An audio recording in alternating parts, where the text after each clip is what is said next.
Bonjour et bienvenue dans ce tuto qui a pour but de répondre à des questions, de nombreuses questions d'ailleurs qui me sont posées concernant les listes multiples à contenu variable. Les questions qui reviennent le plus souvent, ce sont les questions qui consistent à dire moi je voudrais faire la même chose mais le contenu de la liste déroulante est toujours le même, ça ne dépend pas d'un autre, ça ne dépend pas d'un critère, etc. Donc on va commencer par répondre à ça.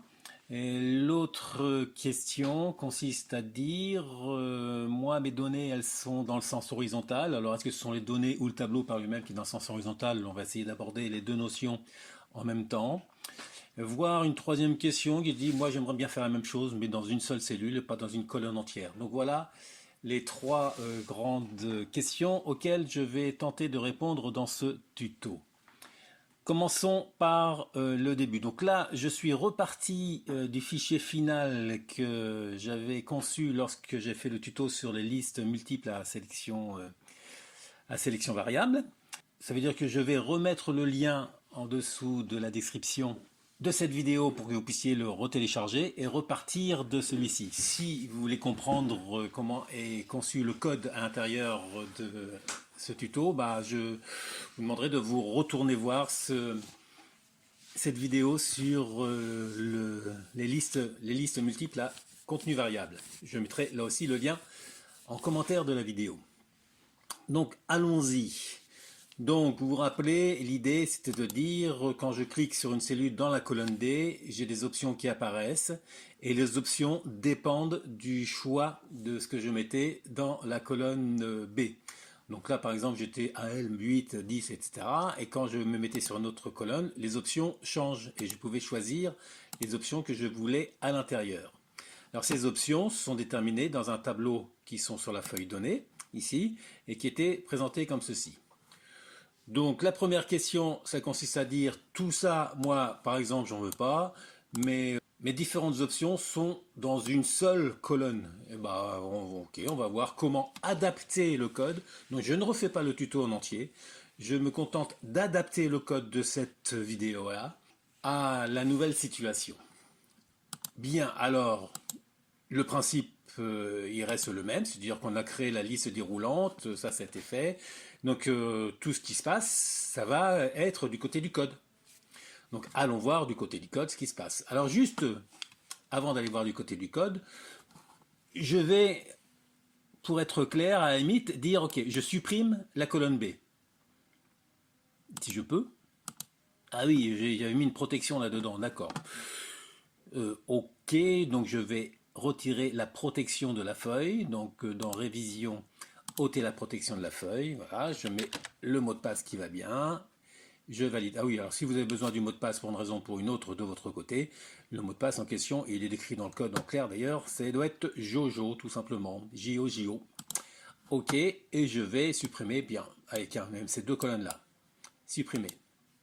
Donc évidemment, quand je clique dans la colonne B, maintenant il ne se passe rien parce que les options n'apparaissent que quand je clique dans la colonne D.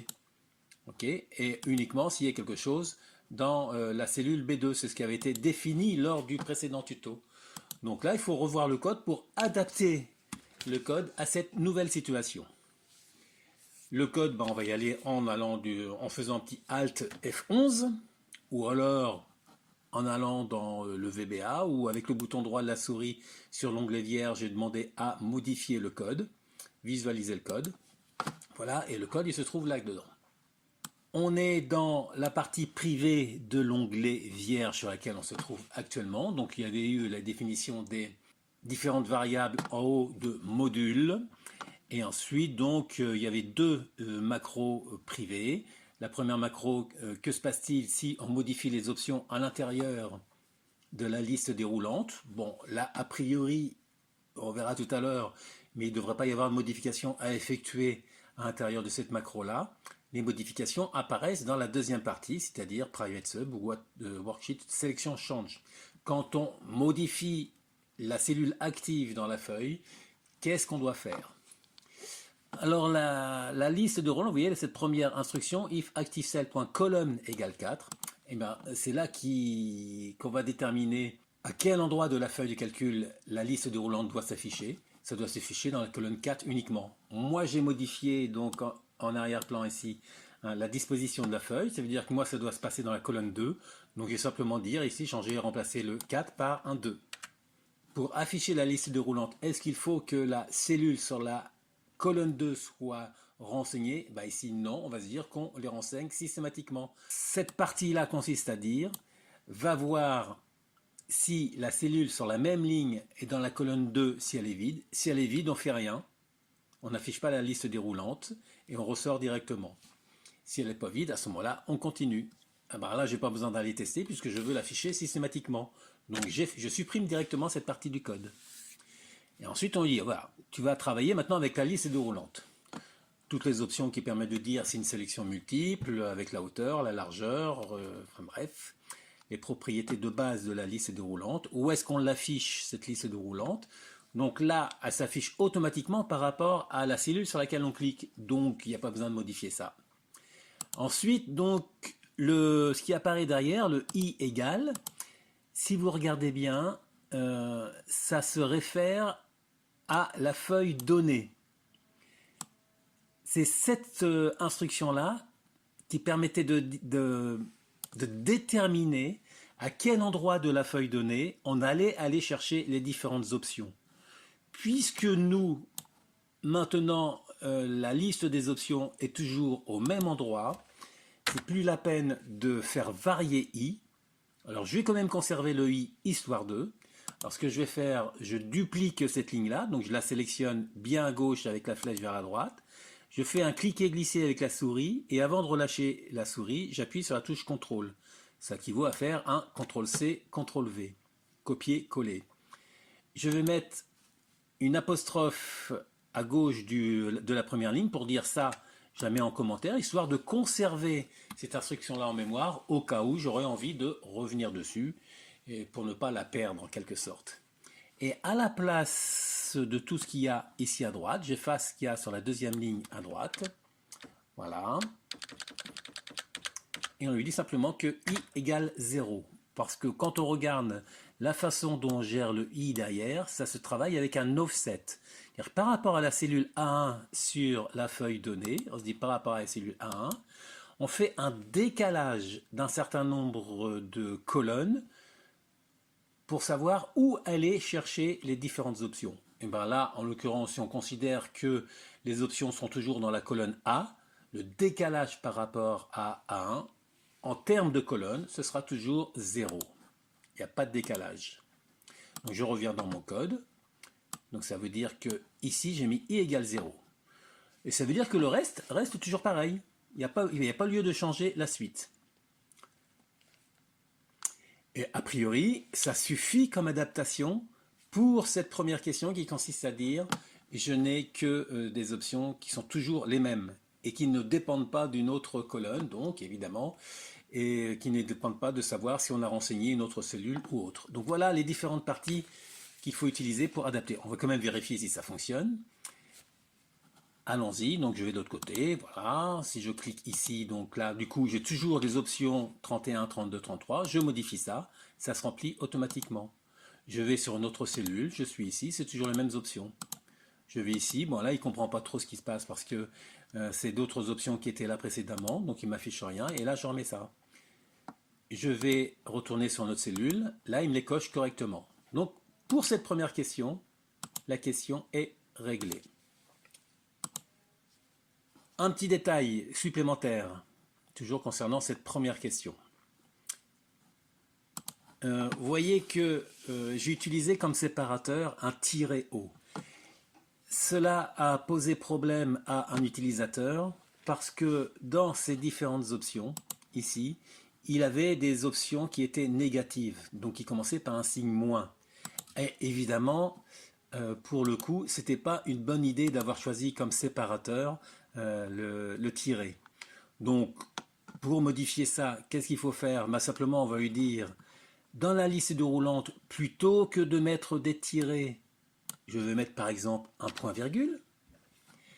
Donc là, c'est au niveau de la conception de la liste déroulante, hein, dans la partie private sub list box 1 change. Et il faut penser évidemment ici à lui dire, quand on fait un split de la cellule, c'est-à-dire le split de ce qu'il y a dedans, ça sert à séparer en quelque sorte les différentes options et à les inclure dans une variable de type tableau. Et par là, il faut penser aussi à mettre le point-virgule pour qu'il repère, pour qu'il sache que le séparateur, c'est le point-virgule. On va vérifier si ça fonctionne. Évidemment, au début, il y a des problèmes parce que là, le point-virgule, il ne reconnaît pas. Mais si je change ça, voilà, il met bien les points-virgules à la place. Et après, donc, il faudrait modifier les autres. OK. Bien, concernant maintenant la volonté de dire cette liste déroulante là, je souhaite qu'elle n'apparaisse que dans une seule cellule, par exemple, disons la cellule B10, et que dans les autres, elle n'apparaisse pas. Alors, l'idée, c'est toujours aller modifier le code, donc je vais directement dans le code. Qu'est-ce qui détermine de savoir où la liste doit apparaître? C'est cette partie-là, Private Sub Worksheet Selection Change. Là, on voit qu'on fait quelque chose uniquement si on est dans la colonne 2. Ben là, il suffirait de lui dire, je veux faire quelque chose uniquement, and, si la cellule active cell, si elle est point sur la ligne, numéro, entre parenthèses, point row, pardon, si elle est sur la ligne 10, donc en d'autres termes, si on est sur la cellule B10. Voilà, active cell. Vous voyez que là, j'ai fait une erreur de frappe. Donc, j'ai tout tapé en minuscule et en cliquant ailleurs, je vois qu'il n'y a pas de majuscule. Ça veut dire que j'ai fait une erreur quelque part. Effectivement, parce que là, j'ai oublié une partie active cell. Je clique ailleurs. Cette fois-ci, j'ai mes majuscules. Ça me permet de réagir immédiatement. Allons voir si ça fonctionne. Donc je me mets quelque part là-dedans. Ok, là il ne se passe rien. Et quand je suis sur la ligne numéro 10, attention, pas le numéro 10, mais la ligne numéro 10, là j'ai bien mes options qui apparaissent. Je clique ailleurs, ça je ne peux pas effacer parce que c'est protégé, d'accord. Je vais aller ôter la protection de la feuille. Jojo le mot de passe, ok, donc je peux effacer, suppresse, etc. Et donc là je retrouve mes options, je peux les modifier avec le bon séparateur. Maintenant, donc, pour répondre à la question suivante, ça concerne la volonté de faire quelque chose de horizontal. Alors déjà, quand je reçois la question qui me dit comment on réagit si c'est dans le sens horizontal, bah, j'ai tendance à dire qu'est-ce qui est dans le sens horizontal? Le tableau d'origine ou le tableau des options? Il y a deux possibilités. Et ça ne se traite pas du tout de la même façon. Alors commençons par le plus simple. Si c'est le tableau d'origine qui est dans le sens horizontal, ben pour voir ça, je vais créer un nouvel onglet que je vais appeler horizontal.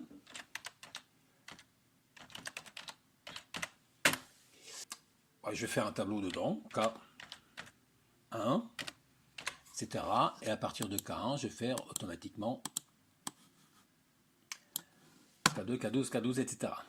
Et je voudrais que la liste d'options apparaisse uniquement quand je suis sur la ligne 2, donc. Eh bien, on va aller voir du côté du code. Du côté du code, ici, VBA, il y a donc l'onglet horizontal qui a été ajouté ici. Dans cet onglet horizontal, il n'y a absolument rien pour l'instant, pour cause, je viens de créer cet onglet-là. Donc, ce que je vais faire, puisque on veut adapter le code qu'on a fait dans l'onglet vierge, je vais dans l'onglet vierge. CTRL A pour sélectionner tout. CTRL C pour le copier. Je reviens dans horizontal. CTRL A histoire d'effacer l'option explicite. CTRL V pour recoller le code. On voit ce que ça donne de l'autre côté. Alors là, on va avoir des surprises, évidemment. Hein, c'est-à-dire quand je clique ici, il me dit tiens, il y a quelque chose qui va pas. Erreur de compilation, membre de méthode ou de données introuvables. Eh bien oui, parce que listbox, c'est un objet qui appartenait à la feuille vierge. Ça veut dire que sur cette feuille-là, sur cette feuille horizontale, il n'y a pas de listbox, elle n'a pas été créée. Soit, on va aller la créer. Donc je retourne, j'arrête ici pour l'instant en débuguant sur le petit carré ici réinitialiser. Et je retourne du côté de Excel. Voilà, et cette fois-ci, je vais aller dans l'onglet développeur. Dans l'onglet développeur, il y a la commande insérer. CTRL ActiveX et dedans, comme la dernière fois, enfin comme dans le premier tuto que j'avais fait, il y a la notion de zone de liste. Attention, ne pas prendre zone de liste déroulante, parce que là-dedans, on peut utiliser qu'une seule option à la fois. Si on veut plusieurs options, c'est zone de liste. Voilà, et je la mets n'importe où, peu importe. On remarque que Excel lui a attribué le nom listebox 1, ce qui m'arrange puisque c'est le même nom que ce qu'on avait sur la feuille vierge. Et donc à partir de là, on doit pouvoir gérer ça. Donc là, il ne se passe rien, évidemment, pour l'instant.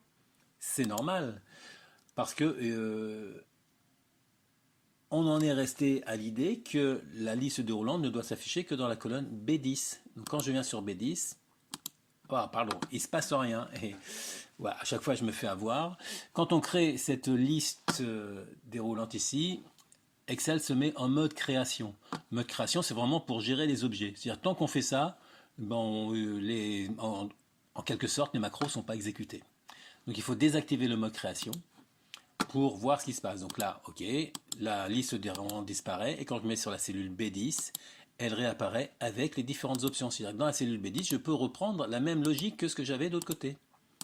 Là, je les retire et je me remets ailleurs. Donc, ce que je veux, c'est que ça apparaisse uniquement lorsque je suis sur la ligne numéro 2. Allons voir du côté du code.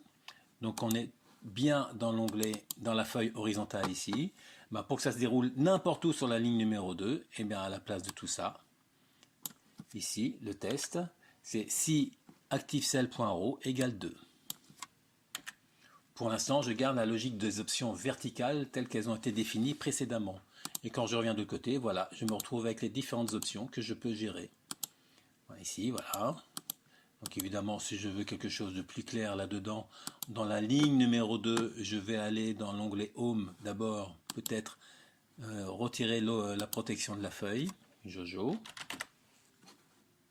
OK. Et dans l'onglet Home, onglet Alignement, je vais demander à renvoyer à la ligne automatiquement, de façon à avoir les options les unes en dessous des autres.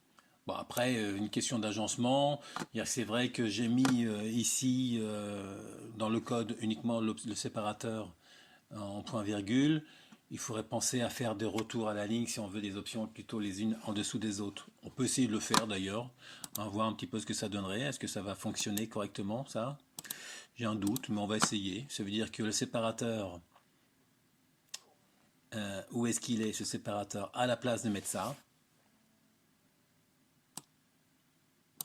je vais mettre un CHR10, un retour à la ligne, avec la virgule, avec la parenthèse fermée. Et donc, même chose là-haut, le séparateur, je vais mettre un CHR10. Voilà, et on va aller voir ce qui se passe de l'autre côté.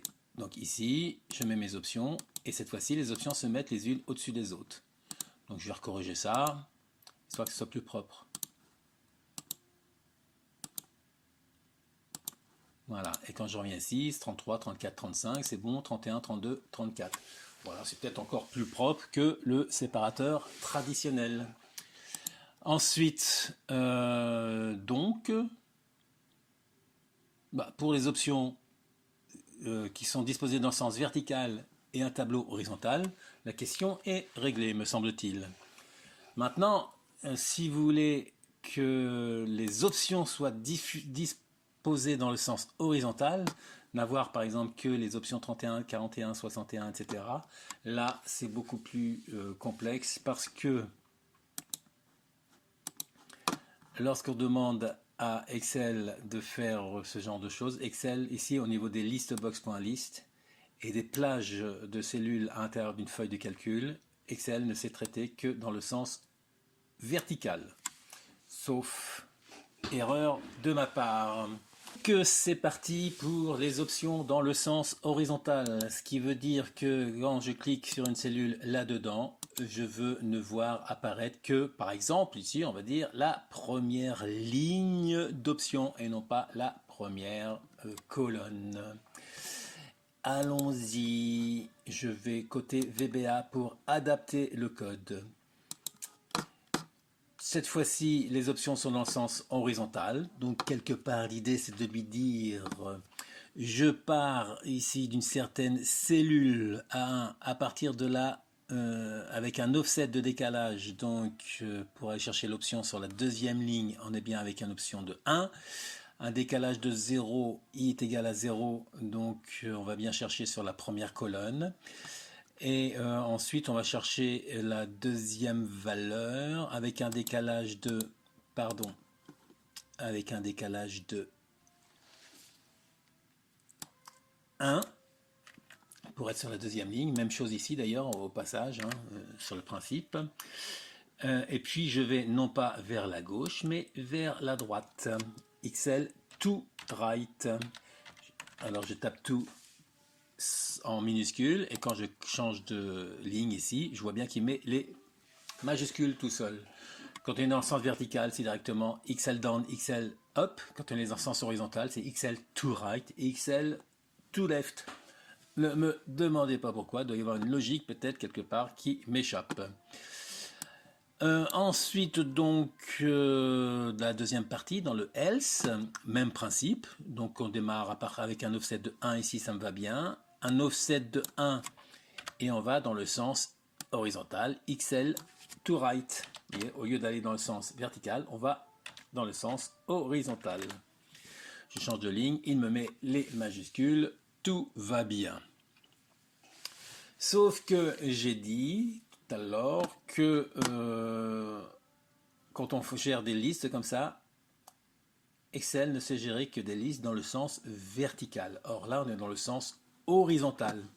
Ça veut dire que si je vais quelque part là-dedans, vous voyez, il ne sait pas faire, il récupère que le premier. Il ne va pas chercher tout. Eh bien, on va lui dire d'aller se mettre dans le sens vertical. Pour se mettre dans le sens vertical, qu'est-ce qu'il va falloir faire? Donc ici, pour le premier, c'est dans le cas où il n'y aurait qu'une option, ou deux options d'ailleurs, donc on s'en fiche un petit peu. C'est ce qui va m'intéresser, c'est surtout la ligne dans le else. Peut-être qu'on pourrait faire la même chose d'ailleurs là-haut. À vérifier, on verra ça après. Commençons d'abord dans le else, le cas le plus large. Donc ce que je vais faire, donc je vais mettre un petit espace histoire d'avoir un espace entre ce que je vais saisir maintenant et ce qu'il y avait auparavant. Donc on va aller dire à Excel, la plage qui est ici, qui est dans le sens horizontal, tu vas me la transposer dans le sens vertical. Pour ça, il existe une fonction de feuille de calcul, donc worksheet fonction point, et là il y a toutes les fonctions de feuille de calcul qu'on est capable d'utiliser en VBA, et il y a une fonction qui s'appelle transpose. J'ouvre la parenthèse, je me mets complètement à la fin et je ferme la parenthèse. Voilà, je regarde ce que ça donne directement de l'autre côté, et cette fois-ci on met bien toutes les options qui sont sur la ligne 2 de l'autre côté, c'est-à-dire qui se termine par un 1. Et quand je clique de cette façon-là, il me les ajoute bien. Donc évidemment la première fois, comme ça ne correspond pas à ce qu'on avait précédemment, ça ne va pas bien, mais voilà. Donc là on va agrandir peut-être, alors je ne peux pas agrandir parce que je l'ai protégé, mais bon, il faudrait régler la largeur des colonnes pour que ça rentre. Et ben voilà, le tour est joué. Bon, alors il faudrait peut-être faire la même chose, mais là on va pas pouvoir le tester parce qu'il faudrait qu'il n'y ait que deux options de l'autre côté, mais il faudrait, pour assurer, faire la même chose au niveau de la première ligne ici, c'est-à-dire faire un worksheet fonction.transpose, comme ceci. Donc le même principe que tout à l'heure, hein. J'ai sélectionné ce que je voulais récupérer, je le déplace en recliquant au milieu, et avec la touche CTRL, je relâche la souris, et je mets... ouais, c'est peut-être pas ici qu'il fallait le mettre d'ailleurs, mais plutôt à l'intérieur ici. Donc je le déplace cette fois-ci, je n'appuie pas sur la touche CTRL. J'ai resélectionné ce que j'avais copié tout à l'heure, je le déplace juste après la parenthèse. Parce que la parenthèse doit venir après le value là. Voilà, un petit débugage compilé pour vérifier qu'il n'y a pas de bug majeur là-dedans. Et le tour est joué. Voilà. Eh bien, je pense avoir répondu aux différentes questions qui me sont posées dans le cadre de cet exercice-là. Alors profitez bien, analysez bien tout ça et puis essayez de voir justement par rapport à un code existant comment faire pour l'adapter. C'est ça aussi la partie pédagogique de cet exercice. À ciao, bonsoir.